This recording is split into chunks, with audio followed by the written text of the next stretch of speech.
Městské kamery, které nejen sledují, ale i sami vyhodnocují případné nebezpečí nebo přestupek. Některá města už takové systémy testují. Například v plzeňských ulicích. Ty hlídají strážníci nejen pomocí obrazu z kamer, ale i zvuku z takzvaných zvukových detektorů, které dokáží zachytit třeba rušení nočního klidu.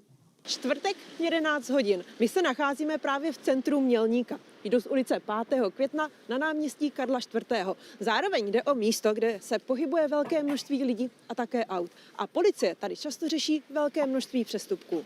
Teď přesně vidíte, že je to opravdu naše dopravní tepna, jak co se týče vozidel, tak chodců. Když je léto, když je teplo, tak vesměs pátek, sobota jsme tady stále. A o hodinu později na policejní stanici. Strážník chce na modelovém příkladu najít konkrétní osobu. V tomto případě nás. Můžeme dát třeba, že má hnědou bundu, nastavili jsme nějaké časové rozmezí a našli jsme hledanou osobu. Hledat může i podle pohlaví nebo věku.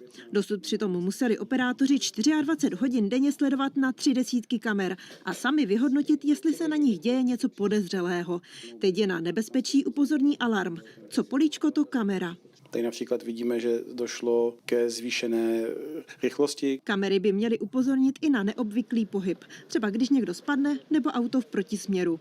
Další je už na sídlišti. Poprosili o ní sami obyvatelé. V minulosti tam totiž vandalové poničili dětské hřiště. Kamerou vidíte tam nahoře na rohu panelového domu. Pomůže předcházení vandalismu a pak samozřejmě se může jednat o drobné půtky mezi teenagerama. Podobný systém se osvědčil i v Plzni. Kamery tam doplňují detektory zvuku. Když zachytí nějaký netypický, spustí se na dispečinku upozornění.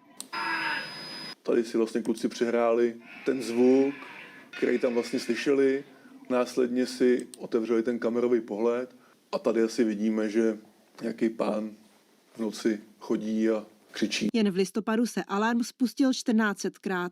K závažným případům z toho policisté vyjeli 5krát. Ondřej Černý a Kristýna Kolovrátková, Česká televize.